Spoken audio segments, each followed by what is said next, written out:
Hello graduates, it's Stella from Meeple University and this is Stella's short and sweet preview for Skara Brae from Garfield Games.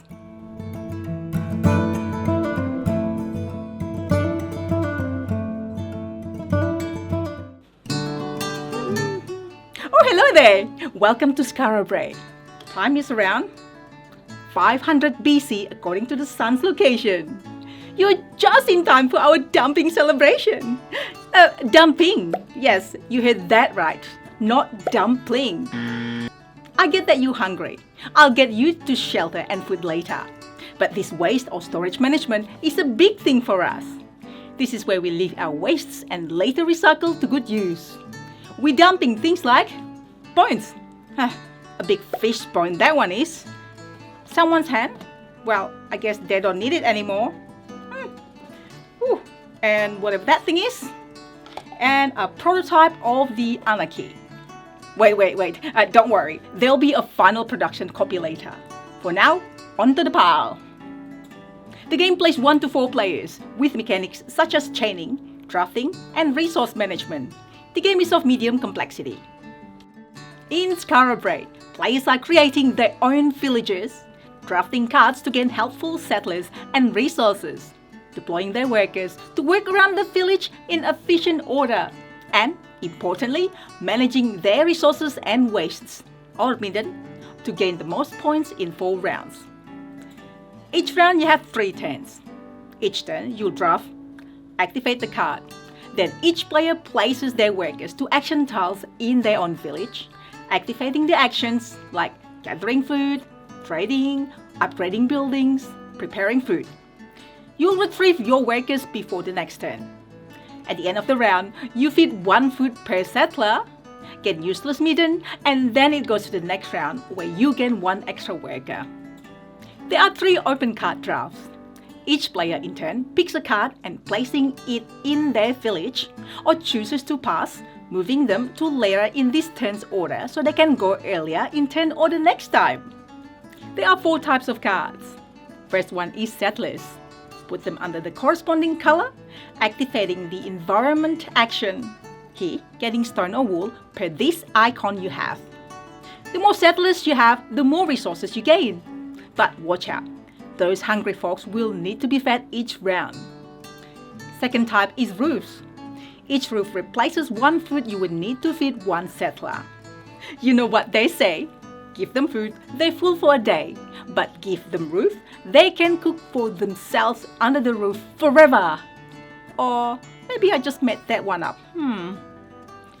Third type is stone balls, and simply give you a knife resource. The more you have, the more knives you get. Knives are good with when trading. No, not to rob the other party. When you go out trading, besides giving up similar resources for points, you find a food source on your way, so spend the knife to gain that food. Fourth type is utensils, giving you a height resource, ability to cook more food, and decrease the waste you produce. So, what are you going to do with all that junk that's cluttering up our home? Well, I'm gonna get these recycled, of course. I'm not a hoarder, everything's under control. I don't need those big shelves for my stuff at all.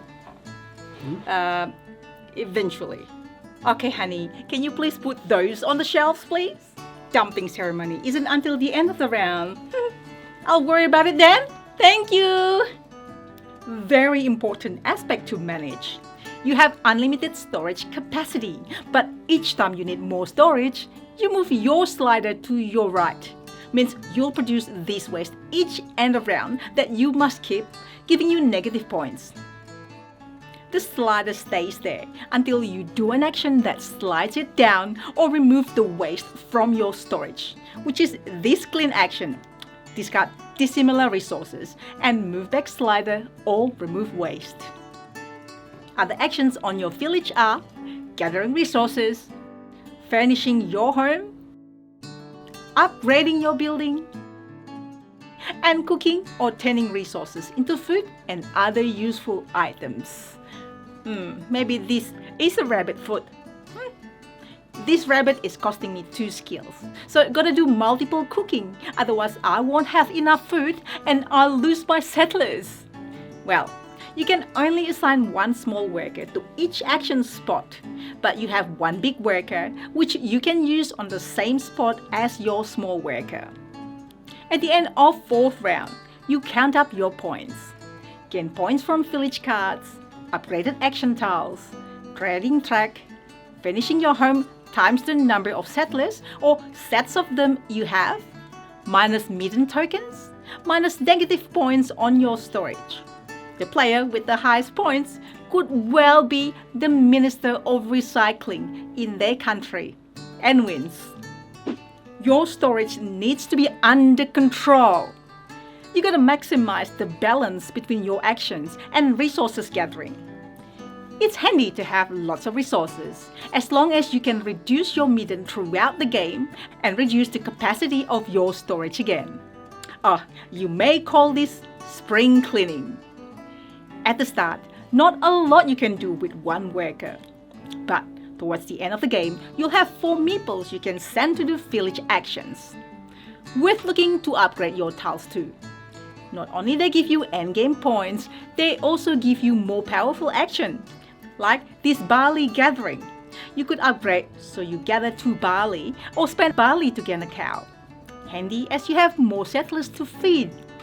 Efficient training is also key. Trying to keep low amount of resources to keep the slider low, so try to constantly find ways to gain and spend resources immediately.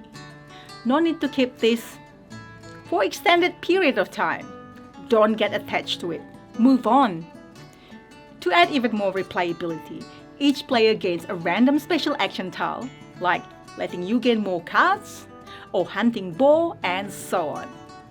Solo gamers, rules pretty much the same, with a slight drafting variant and focus and task cards to give some extra goals to achieve. So folks, are you ready now to build your village and recycle your waste in Skara Brae? So, thanks for watching folks! Check out Skara Brae project page, I'll put the link in the description below. What else I put there is Tarrant's tutorial for Skara Brae, so check that out! The components featured in this video are prototypes, so rules and artwork are not final. Please like, subscribe, let me know and share this video if you enjoyed. I'll also share my board games journey on Instagram and our other YouTube channel, Meeple University Shorts and Live. Hopefully I will see you there too. See you next time!